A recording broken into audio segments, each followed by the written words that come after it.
산전수전, 공중전, 믿음전이라는 제목으로 말씀 알아보도록 하겠습니다. 잘 알려진 것처럼 산전수전, 공중전까지 겪어봤다라는 표현이 있습니다. 오늘 여러분께서는 자신의 인생을 두고 생각할 때 산전수전, 공중전 어디까지 겪어보셨습니까? 아마 자기 인생을 두고 다들 그래도 내가 산전수전 정도는 겪어봤지 라는 생각을 하실 겁니다. 조금 더 많이 겪으신 분들은 나는 공중전까지 겪어봤지 라는 생각을 하실 것 같습니다. 그런데 이 표현에는 내가 이 정도 일까지 겪어봤다, 나는 경험이 있어서 이 정도 일은 해결할 수 있다, 이런 뜻이 있습니다. 경험은 삶에 큰 힘이 됩니다.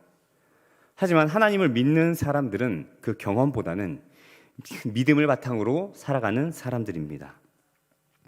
야고보서는 그 믿음이 지혜와 태도로 나타난다고 말씀합니다. 야고보서를 읽다가 보면은 산상수훈과 비슷하다는 느낌을 받습니다. 산상수훈이 하나님 나라의 원리라면 야고보서는 그 원리를 구체적으로 풀어낸 이야기가 담겨 있습니다.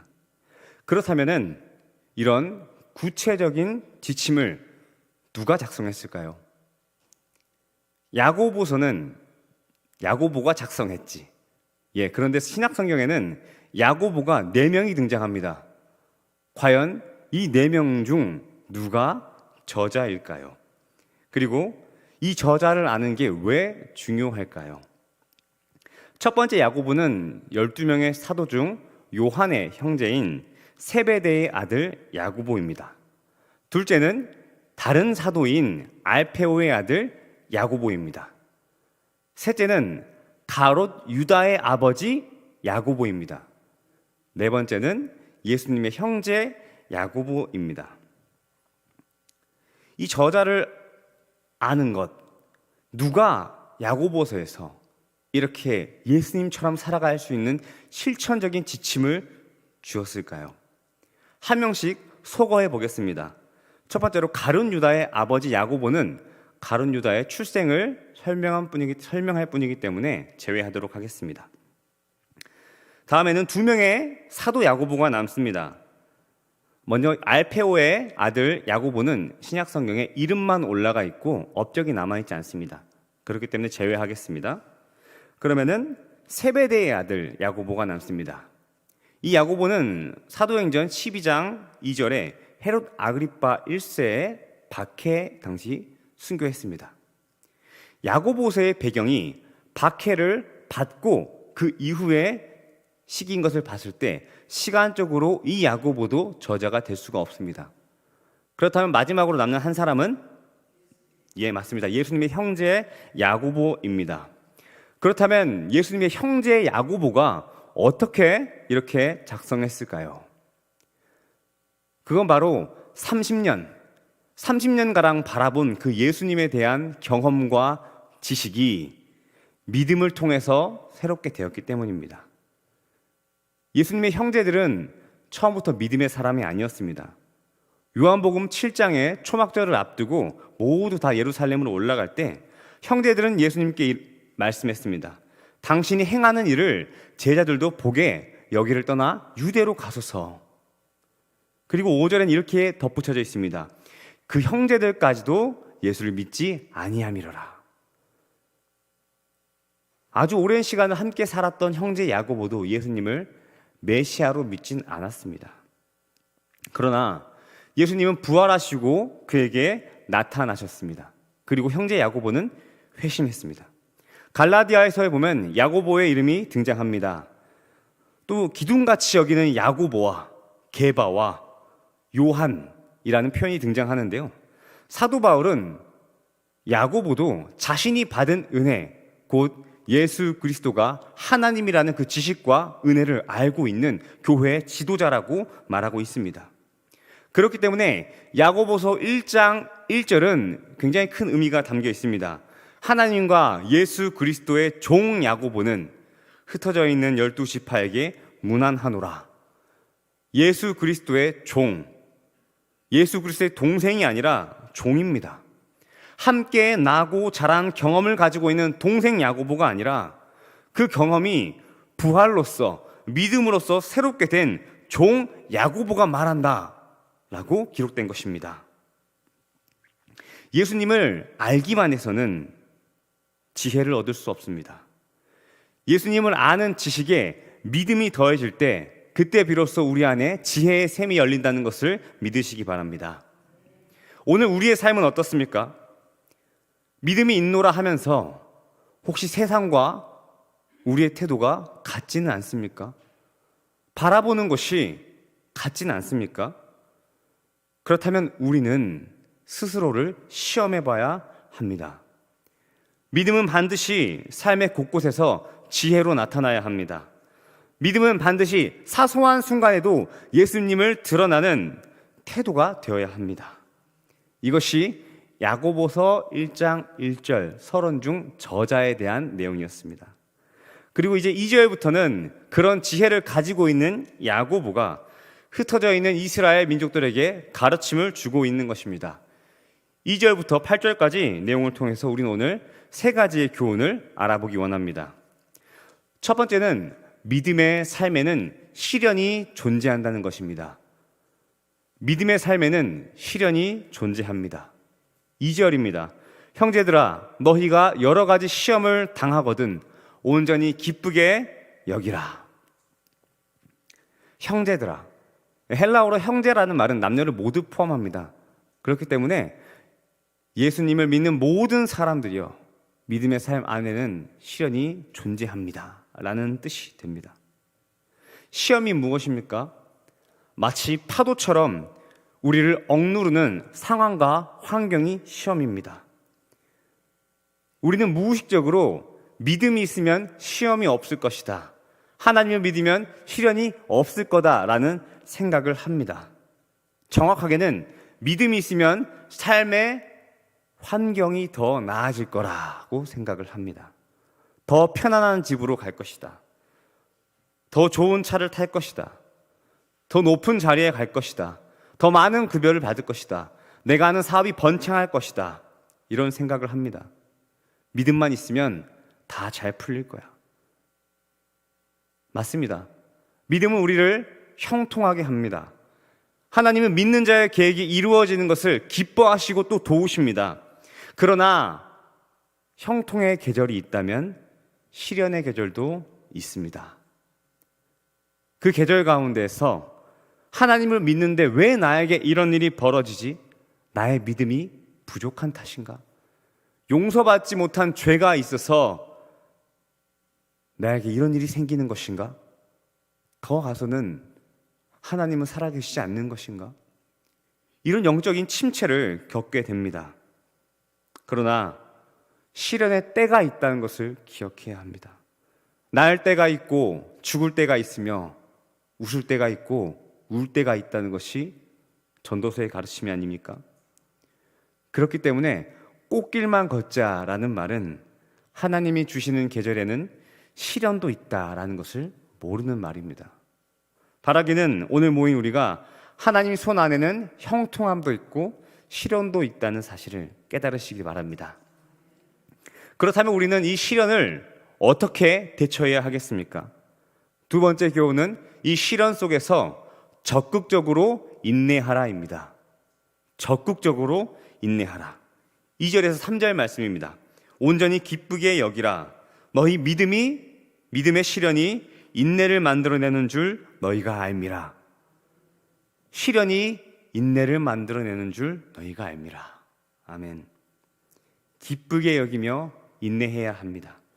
우리는 인내라는 단어를 보통 아픔을 참는 데 사용합니다. 그러나 야고보가 말하는 인내는 수동적인 인내가 아닙니다. 어려운 상황 속에서 짓눌려가지고 아무것도 못하는 모습이 아니라 마치 종전을 앞둔 군인이 고지전을 수행하듯이 고난 뒤의 영광을 바라보면서 견뎌내는 것이 인내라는 말입니다. 그래서 어떤 사람은 이 인내를 전략적 기다림이다 라고 표현합니다. 전략적 기다림. 그리고 이 인내를 이루기 위해서는 가만히 참기만 해서는 안 됩니다. 우리를 짓누르는 그 시련과 환경 속에서 짓눌리지 않고 온전하게 남아있기 위해서 그에 맞는 적절한 태도들이 필요하다는 것이죠. 믿음으로 상황을 대처해라. 그것이 바로 지혜입니다. 잠언 1장 20절에는 이렇게 적혀 있습니다. 지혜가 길거리에서 부르며 광장에서 소리를 높이며 시끄러운 길목에서 소리를 지르며 성문 어귀와 성중에서 소리를 낸다라고 기록되어 있습니다. 이 말씀은 삶의 곳곳의 자리에 지혜가 있다라는 말입니다. 우리가 발길이 닿는 곳, 우리의 손이 닿는 곳, 우리의 눈길이 닿는 곳, 우리가 누군가를 만나는 장소, 이 모든 곳에서 지혜가 필요합니다. 그런데 우리는 지혜를 아주 중요한 순간에만 찾습니다. 절체절명의 위기, 내가 감당하지 못할 것 같은 상황, 이럴 때만 하나님께 지혜를 구합니다. 마치 나는 산전수전 겪어봤어, 공중전까지 겪어봤어, 이 정도 일은 내가 가진 경험으로 해결할 수 있어, 이렇게 대처를 합니다. 그러나 성도의 삶은 산전도 아니고 수전도 아니고 공중전도 아닙니다. 믿음으로써 하나님께 구하는 믿음전입니다. 이 믿음전을 사시기 바랍니다. 우리는 내가 잘 아는 일, 익숙한 일을 할 때도 하나님의 지혜를 찾아야 합니다. 믿지 않는 사람들은 자신의 경험에서 답을 찾을 때 우리는 믿음으로 지혜를 구해야 합니다. 그래야 참된 인내를 이룰 수 있는 것입니다. 그렇다면 이 지혜를 어떻게 얻을 수 있겠습니까? 세 번째 가르침입니다. 믿음으로 기도하는 자에게 반드시 지혜가 주어진다 입니다. 믿음으로 기도하는 자에게 반드시 지혜가 주어진다. 6절과 7절 말씀입니다. 오직 믿음으로 구하고 조금 더 의심하지 말라. 의심하는 자는 마치 바람에 밀려 요동하는 바다 물결 같으니 이런 사람은 무엇이든지 주께 얻기를 생각하지 말라. 이 말씀을 들으시면 무언가 생각나셔야 합니다. 구하라, 구하라. 저희가 잘 듣고 있는 산상수훈의 말씀입니다. 마태복음 7장에서 예수님께서는 구하는 자마다 받을 것이요 찾는 이마다 찾아낼 것이라고 말씀하셨습니다.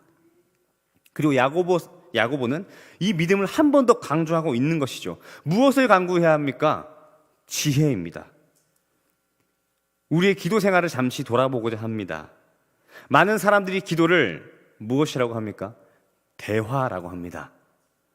간구하고 들어야 한다. 그런데 많은 사람들이 간구만 합니다. 말하다가 떠납니다. 어떤 사람들은 간구하고 듣는데 다른 걸 듣습니다. 오늘 하나님께서 나한테 이러이런 음성을 주셨다라고 하면서 성경에 있지 않은 말을 하거나 때로는 하나님의 음성이 들렸다, 육성으로 하나님께서 내 옆에서 말씀하시는 게 들렸다라고 이야기를 합니다. 그러나 그러한 방식은 성경이 완성된 지금 하나님께서 공인한 방식은 아닙니다. 기도가 영적인 대화라고 할 때 듣는다라는 것은 성경에 기록된 하나님의 뜻이 각 상황에 맞게 깨달아지는 것을 의미합니다. 듣는 것은 곧 지혜를 얻는 것입니다. 그렇기 때문에 야고보서 1장 6절 말씀은 육체적인 만족과 결부시키면 안 됩니다. 반드시 주신다. 흔들리지 말고 구하라. 이것은 하나님께서 약속하신 것, 지혜에 대한 이야기지 육신의 욕심이 아닙니다. 정욕을 구하는 자에게 야고보는 4장 3절에서 정욕으로 잘못 구하기 때문에 받지 못한다라고 말씀합니다. 이렇게 지혜를 듣는 사람, 기도를 대화로서 지키는 사람의 특징이 있습니다. 그 특징은 바로 하나님이 주시는 지혜를 맛본 경험이 있다는 겁니다. 하루하루 끊임없이 몰아치는 문제를 가지고 내 경험으로 해결하려 하지 않고 기도할 때 주시는 지혜를 받기 위해서 나옵니다. 이것을 받아본 사람은 그 맛을 압니다. 그렇기 때문에 계속해서 기도의 자리로 나오는 것이죠. 성도 여러분, 혹시 기도의 자리를 지키는 것이 어려우십니까? 새벽을 깨우기 위해서 일어났는데 문제의 무게보다 내 눈꺼풀의 무게가 더 무겁게 느껴지신다면은 아직은 맛을 더 보셔야 합니다. 더 깊은 맛을 보셔야 합니다. 이 믿음의 기도는 상황만 바라봐서는 안 됩니다. 우리가 상황이 바뀌는 것만을 바라볼 때 기도의 자리가 버겁게 느껴집니다. 지혜를 구해야 합니다. 지혜를 들어야 합니다. 지혜가 무엇입니까? 지혜는 상황과 환경을 떠나서 괴로움을 즐거움으로 바꾸는 영적인 스위치입니다. 지혜는 문제 앞에서 어떻게 해야 될지 몰라가지고 백지를 가지고 하나님 앞에 나아갔을 때 답지를 주시는 하나님의 능력입니다. 이것이 지혜인 줄 믿으시기 바랍니다. 이 맛을 본 사람은 아무리 사소한 상황이라도 내 힘으로 해결하려 하지 않습니다. 하나님 더 좋은 해결책이 있겠습니까? 하나님 혹시 말씀의 뜻을 놓치고 있진 않습니까?